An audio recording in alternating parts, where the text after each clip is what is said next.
The 10,000 steps target that hundreds of millions of people chase every day did not come from longevity research, cardiovascular science, or cancer biology. It came from a Japanese pedometer marketing campaign in 1965.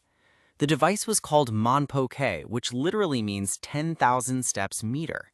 The number was chosen because the Japanese character for 10,000 looks like a person walking. It was branding, not biology. And yet it became the global exercise benchmark, embedded in watches, apps, and public health advice for decades. Here's the problem. Steps measure volume, not stimulus. They tell you that you moved, not how hard your heart, lungs, muscles, and cells were pushed. And a major new wave of research shows that intensity, not step count, is the variable most tightly linked to living longer. Most exercise guidelines today recommend either 150 to 300 minutes per week of moderate activity or 75 to 150 minutes of vigorous activity. That structure hides a big assumption that vigorous exercise is worth exactly twice as much as moderate exercise, a 2-to-1 ratio. That idea came from calorie burn. Running burns about twice the calories of walking, so the math seemed clean. But calories burned and disease prevention are not the same biological goal. Cancer, cardiovascular disease, and diabetes are driven by adaptations in fitness, metabolism, and cellular stress response, not just energy expenditure. There's also a data problem. Many of the studies used to build these guidelines relied on self-reported exercise. People were asked how much they exercised, not measured. When researchers compare self-report to accelerometer data, people overestimate activity by roughly 40 to 50%. The foundation was shaky to begin with. A landmark study published in the European Heart Journal changed the picture by using wrist-worn accelerometers. Actual movement was measured continuously, and deaths were tracked over time.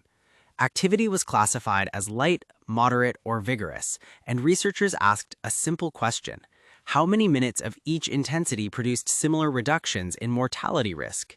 The 2-to-1 assumption collapsed. For all-cause mortality, 1 minute of vigorous activity was equivalent to about 4 minutes of moderate activity, and roughly 100 to 150 minutes of light activity. For cardiovascular mortality, 1 minute of vigorous matched about 8 minutes of moderate and around 200 minutes of light. For type 2 diabetes risk, the ratio was closer to 10-to-1. For cancer mortality, 1 minute of vigorous equaled about 4 minutes of moderate, while light activity showed minimal benefit regardless of volume. Vigorous exercise wasn't twice as valuable. Depending on the outcome, it was 4 to 10 times more valuable per minute.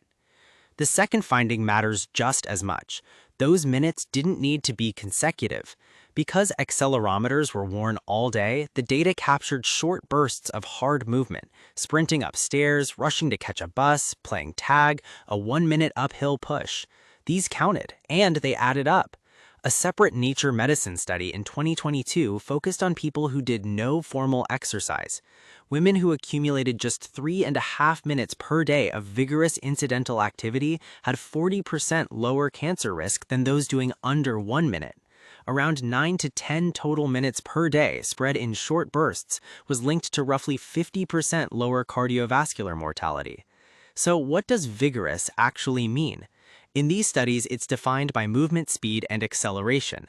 In practical terms, it usually corresponds to about 70% or more of your maximum heart rate. A rough estimate for max heart rate is 220 minus your age, but an easier check is breathing. If you can only speak in short phrases, you're there. This works because vigorous exercise triggers biological signals that moderate exercise does not fully replicate. It drives bigger gains in VO2 max, one of the strongest predictors of survival. It activates cellular energy sensors like AMPK, increases heat shock proteins that repair damage, and boosts BDNF in the brain, which supports cognitive resilience. The takeaway is simple. 10,000 steps of comfortable walking is not equivalent to 10 minutes of hard movement. Walking still matters, and any movement is better than none. But if your goal is longevity per minute invested, intensity is the lever. Around 10 minutes a day of vigorous effort accumulated in short bursts appears to deliver outsized benefits. This is educational information, not medical advice. If you have health conditions or have been inactive, talk with your clinician before pushing intensity. The guidelines will eventually catch up. Until they do, you now have the data.